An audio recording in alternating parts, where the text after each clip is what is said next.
Bonjour, c'est Anne. Alors aujourd'hui, je voudrais parler donc toujours dans la série Comment bien vendre sur Etsy, et pas seulement sur Etsy, mais en ligne en général. Donc comment vendre vos créations et du fait main en ligne. Je voudrais parler de choses un petit peu plus générales et de savoir si c'est fait pour vous ou pas finalement. Est-ce que Etsy ou bien est-ce que le fait d'avoir une boutique en ligne, c'est une chose qui va être profitable pour votre activité ou pas? Donc déjà, la première chose que je voudrais dire, et c'est lié à un commentaire que j'ai vu sur une de mes vidéos précédentes, c'est que la seule personne qui peut décider de ça, c'est vous. C'est pas vos proches, c'est pas les autres gens qui vendent des trucs sur Etsy ou sur Internet d'une manière générale. Il n'y a que vous qui connaissez votre business suffisamment bien pour savoir si ça vous correspond ou pas. Mais il y a, et puis en général, les avis des gens, alors les gens peuvent vous faire profiter de leur propre expérience. Ça, c'est toujours utile d'avoir l'expérience de quelqu'un d'autre sur son propre business. Mais vos proches, ils sont en général extrêmement mal placés pour savoir si ce que vous faites, ça a un intérêt ou pas. Ils ne sont pas votre public cible et donc il faut prendre avec beaucoup de pincettes ce qu'ils ont à dire sur le sujet. Maintenant, c'est pas fait pour tout le monde de vendre sur Internet et donc il faut se rendre compte que ça représente un vrai travail. Et je sais que beaucoup de gens arrivent en fait, surtout en ce moment, mais ça a toujours un peu été le cas. Attendez, il y a mes cheveux qui font des trucs bizarres là. Arrivent en se disant ah je vais vendre des trucs, je vais ouvrir une boutique sur Etsy, je vois qu'il y a des boutiques qui vendent plein de choses du même style que ce que je fais, ça va marcher, c'est super. Et puis il se passe rien. Ou alors ils se disent ah je vais créer mon propre site internet marchand, je vais faire une boutique et puis il n'y a pas de visite. Bah non, il n'y a pas de visite parce que ce soit sur Etsy ou que ce soit sur votre propre boutique internet, c'est extrêmement complexe d'amener du trafic et de construire une clientèle. Et le mot construire est important là-dedans parce que en fait, ce qu'on cherche à faire, qu'on soit sur Etsy ou qu'on soit sur sa propre boutique, c'est de construire votre présence en ligne. Et ça ne se fait pas du jour au lendemain. Et il faut bien être conscient de ça avant de commencer parce que si vous n'êtes pas prêt à y mettre le travail qui est nécessaire à cette construction, eh bien ça ne va pas marcher, vous serez frustré simplement. Donc vous aurez juste perdu du temps en fait. Donc il faut se rendre compte de ça, il faut se rendre compte que c'est un apprentissage, mais c'est aussi une construction. Une construction, ça ne se fait pas du jour au lendemain. C'est pas d'un seul coup, hop, je vais apparaître sur en ligne et paf, d'un seul coup, tout le monde va venir me voir. Non, personne ne sait que vous êtes là. C'est pas parce que vous avez une adresse en ligne, une URL ou une boutique que qui que ce soit la connaît, que quelqu'un la connaît. Et puis en plus de ça, non seulement il faut qu'on vous connaisse, mais il faut qu'on vous fasse confiance. Vous, en tant que client, vous n'allez pas aller acheter directement sur n'importe quelle boutique que vous voyez passer. Vous allez d'abord, il faut que vous ayez envie ou besoin du produit. Il faut que le produit soit suffisamment bien représenté pour que vous sachiez ce que c'est exactement.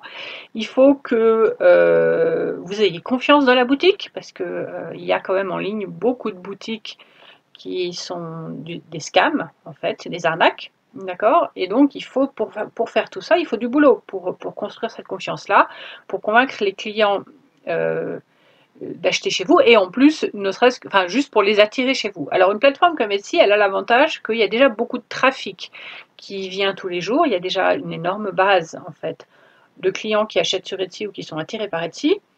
Pardon. Et du coup, le travail, c'est simplement de diriger une petite partie de ce trafic vers votre boutique. Alors, je minimise pas la quantité de travail que ça représente. Ça représente le fait d'apprendre en fait comment faire ça. Et c'est du boulot, ça prend du temps, donc il ne faut pas imaginer que ça va se faire instantanément. Mais c'est faisable moyennant le fait d'être conscient qu'on va y passer du temps, qu'il va falloir apprendre plein de choses et que voilà, pour moi c'est toujours motivant d'apprendre des nouvelles choses, mais voilà, c'est personnel. Maintenant, sur une boutique qui n'est pas sur une grande plateforme, vous n'avez pas ce trafic du tout. Donc il va en plus de ça falloir construire du trafic qui arrive vers votre boutique. Ça se fait en partie avec le référencement. Le référencement, c'est un travail à long terme. Hein. On dit, ça prend, enfin, les effets de ce que vous faites aujourd'hui, on va commencer à les voir dans 6 à 12 mois. Donc c'est extrêmement long à faire. ou alors de payer pour de la publicité. Et là encore, il faut le faire intelligemment parce que sinon c'est juste de l'argent perdu. En fait.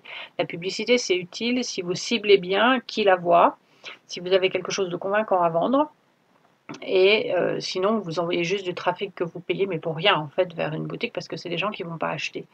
Donc tout ça pour dire que ça nécessite vraiment, c'est une construction à long terme de vendre en ligne et c'est pas quelque chose qui va se faire immédiatement comme ça. Alors encore une fois, c'est un processus qui est très intéressant à apprendre. Hein. Moi, j'ai appris plein de choses en faisant ça. Et ça m'intéresse toujours de le faire. Et puis, donc la question qu'il y avait dans un commentaire d'une de mes vidéos, c'était est-ce que c'est intéressant pour moi de créer une boutique sur Etsy. Il y a des gens qui me l'ont déconseillé. Alors, c'est un peu difficile de dire si ces gens-là ont raison ou pas. Peut-être que eux, ils ont créé une boutique sur Etsy et que ça n'a pas marché parce qu'ils n'y ont pas mis le travail qu'il fallait. Ils n'ont pas fait l'effort d'apprendre exactement ce qu'il fallait faire pour que ça marche. Ou alors ils avaient des attentes qui étaient irréalistes. C'est aussi possible.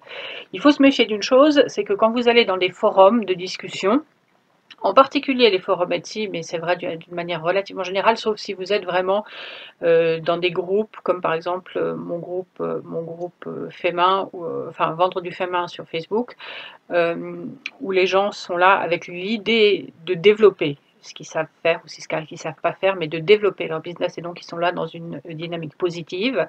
Sur la plupart des autres forums, les gens qui sont là, c'est les gens qui ne réussissent pas. Parce que d'une part, les gens qui réussissent, ils ont autre chose à faire, ils sont en train de s'occuper de leur boutique, et puis d'autre part, les gens qui râlent, c'est toujours ceux pour qui il y a un problème. Soit ils essaient de décourager la concurrence, soit simplement eux, ils n'y arrivent pas. Et quand on n'arrive pas à faire quelque chose, on n'a pas super envie que les autres réussissent, d'accord?